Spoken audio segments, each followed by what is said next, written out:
ఈ ప్రదేశాల్లో ఉంటే కష్టాలు తప్పవు. ధనం, ఆనందం కోల్పోతారు. చాణక్యుడి హెచ్చరిక ఇది. కుటుంబంతో సంతోషంగా ఉండాలని ప్రతి ఒక్కరూ కోరుకుంటారు. దీనికోసం ఇల్లు సరైన స్థలంలో ఉండటం చాలా ముఖ్యం. అయితే ఇల్లు విషయంలో ఎలాంటి జాగ్రత్తలు తీసుకోవాలో చాలా మందికి తెలియదు.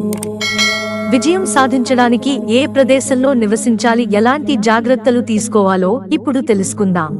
గౌరవం లేని చోట. చాణక్యుడు ప్రకారం ఒక వ్యక్తి తనకు గౌరవం లేని ప్రదేశంలో నివసించకూడదు.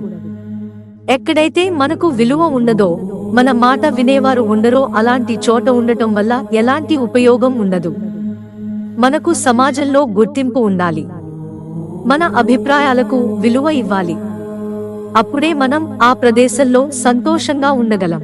జ్ఞానం లేని చోట. జ్ఞానం, మంచి లక్షణాలు పొందే అవకాశం లేని ప్రదేశంలో నివసించడం వల్ల ఎలాంటి ఉపయోగం ఉండదని చాణక్యుడు వివరించారు. మనం నివసించే చోట నేర్చుకోవడానికి, అభివృద్ధి చెందడానికి అవకాశాలు ఉండాలి. కొత్త విషయాలు తెలుసుకోవడానికి, మన జ్ఞానాన్ని పెంచుకోవడానికి అవకాశం లేకపోతే ఆ ప్రదేశంలో ఉండటం వృధా. బ్రాహ్మణుడు లేని చోట. వేదాలు తెలిసిన బ్రాహ్మణుడు లేని చోట నివసించడం మంచిది కాదు.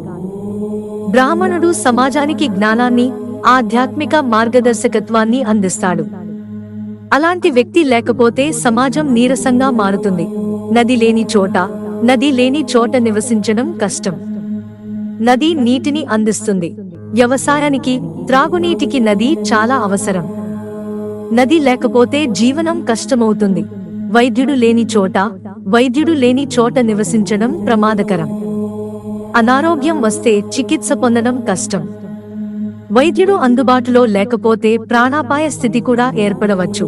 ఉద్యోగం, వ్యాపారం లేని చోట.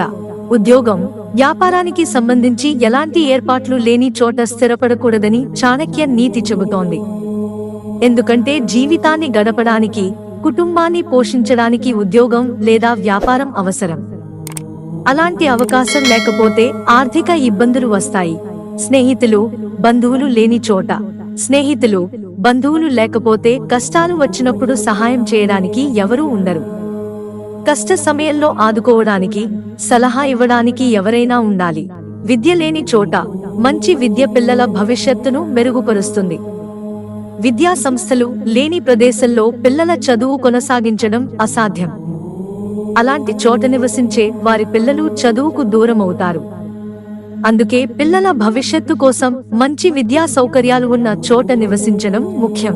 చాణక్యుడు చెప్పిన ఈ విషయాలను గుర్తుంచుకోవడం ద్వారా నివాస స్థలాన్ని ఎంచుకునేటప్పుడు సరైన నిర్ణయం తీసుకోవచ్చు. ఇల్లు అనేది కేవలం నివాస స్థలం మాత్రమే కాదు, అది మన జీవితాన్ని ప్రభావితం చేస్తుంది. కాబట్టి ఇంటిని ఎంచుకునేటప్పుడు జాగ్రత్తగా ఉండాలి. మిత్రులారా, ఛానల్ సబ్స్క్రైబ్ చేసుకోవడం మర్చిపోకండి. ధన్యవాదాలు.